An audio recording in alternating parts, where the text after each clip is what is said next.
අයිබෝවන් යෝග ටිප්ස් බයි සේනානි YouTube channel එකට ඔයාලා වෙනද වගේම ගොඩක් ආදරෙන් පිළිගන්න.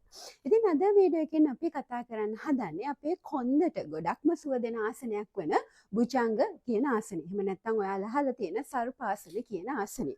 අද වීඩියෝ එකෙන් ඔයාලට ගොඩක් වැදගත් වෙන්නේ ඔයාලා ආධුනිකයෙක් වුණත් කොහොමද නිවැරදිව සහ අධීර වශයෙන් අපිට අපේ තියෙන ශරීර ලෙවල් එක අනුව ස්ට්‍රෙචින් ලෙවල් එක අනුව සෞඛ්‍ය තත්ත්වය අනුව මේ ආසනය කරන ආකාරය අද අපි කියලා දෙන්න. හරි. ඉතින් එකතු වෙන්න කියලා ආරාධනා කරනවා යෝගා ටිප්ස් බයි සේනානි YouTube channel එකත් එක්ක අපි බලමු කොහොමද මේ ආසනය ප්‍රැක්ටිස් කරන ආකාරය.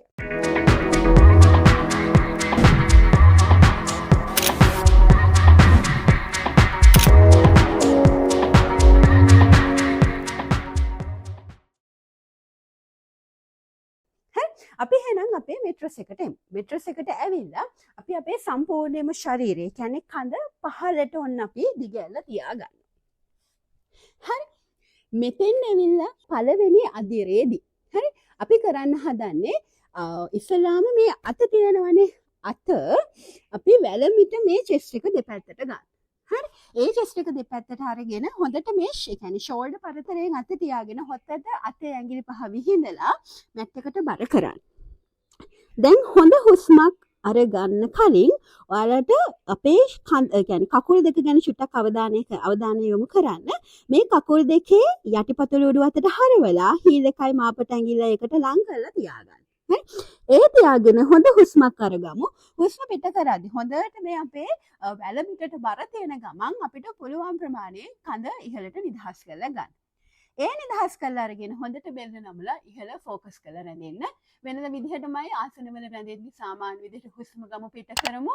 1 2 3 4 5 6 7 8 9 10 හුස්මක් අරගෙන පිට කරන ගමන් හිමින් අභ්‍යාසයෙන් නිදහස් වෙන්න. හරි. හිතන්නකෝ ඔයාලට මීට වඩා සාමාන්‍ය තව ස්ට්‍රෙචින් අපිට යන්න පුළුවන් කියලා. ඒ කියන්නේ අපේ ශරීරයේ බර දරා ගන්න අපිට පුළුවන් කියලා. ඒ වගේ කෙනෙක් ඉන්නවා නම් කලින් වගේමයි අත් දෙක ෂෝල්ඩර් එක ඒ කියන්නේ දෙපැත්තේ. ඒ කියන්නේ අපි වැලමිට පටන් ගන්න ඕනි අපේ චෙස්ට් එක ළඟ. හරි. එහෙම තියාගෙන හොඳට අතේ ඇඟිලි පහ විහිදලා හොඳ හුස්මක් අරගමු. කලින් වගේමයි කකුල් දෙක හොඳට පිටිපස්ස ලං කරලා මාපට ඇඟිලි විලුඹ ලං කරලා තියාගමු. දැන් හොඳ හුස්මක් අරගන්න ගමන් හිමින් අල්ලට බර තියන්න. ඒත් එක්කම හොඳට අල්ලට බර තල්ලු කරලා අපිට පුළුවන් ප්‍රමාණයෙන් කඳ ඉහළට නිදහස් කරලා ගන්න. හරි. මෙතෙන්දී ඔයාලට පේනවා ඇති අපේ ට්‍රයැන්ගල් පොයින්ට් එක දක්වා කොටස මැට් එකට තද කරලා තියෙන්නේ. ඉතිරි කොටස තමයි අපේ ශරීරයේ උඩට නිදහස් කරලා තියෙන්නේ. කලින් වගේමයි හොඳට බෙල්ල නමලා ඉහළ බලන්න.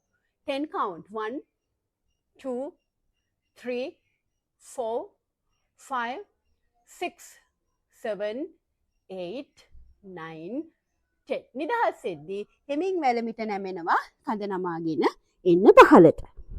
හරි. ඊට පස්සේ බලන්න මෙතනිනුත් ඒ කියන්නේ මේ අභ්‍යාසයත් කරලා තව ඉස්සරහට යන්න පුළුවන් නම් එයාලා පොඩ්ඩක් උත්සාහ කරලා බලන්න මේ අභ්‍යාසයත් මෙතෙන්දි වෙන්නේ අත් දෙක අපි චෙස්ට් එක දෙපැත්තෙන් තියාගන්න. ඒ කියන්නේ අපේ අල්ල තමයි අපි චෙස්ට් එක දෙපැත්තෙන් තියාගන්නේ. කකුල් දෙක කලින් වගේම එකට ලං කරා හොඳ හුස්මක් එක්ක අල්ලට බර දෙන්න. ඒ බර තියෙන ගමන් අපිට පුළුවන් ප්‍රමාණයෙන් අපි කඳ නිදහස් කරලා ඉහළට ගමු. මෙතෙන්දී ට්‍රයැන්ගල් පොයින්ට් එක දක්වා කොටස මැට් එකේ තියන්න. බෙල්ල නමලා ඉහළ බලලා රැඳෙන්න.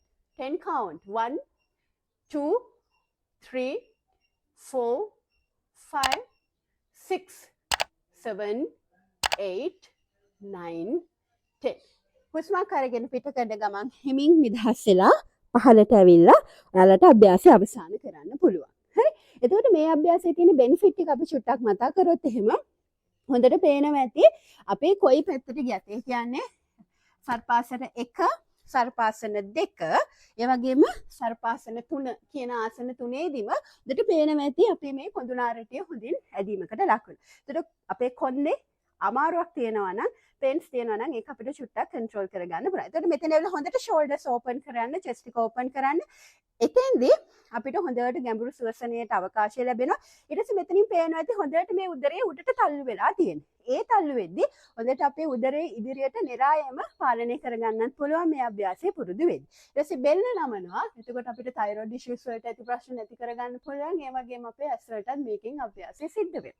ඉතින් මේ වගේ ගොඩක් ප්‍රතිලාභ අපිට ලැබෙන ආසනයක් තමයි අපි දැන් මේ පුරුදු වුණු අපේ භුජංග කියන එහෙම නැත්නම් සර්පාසන කියන ආසනෙ.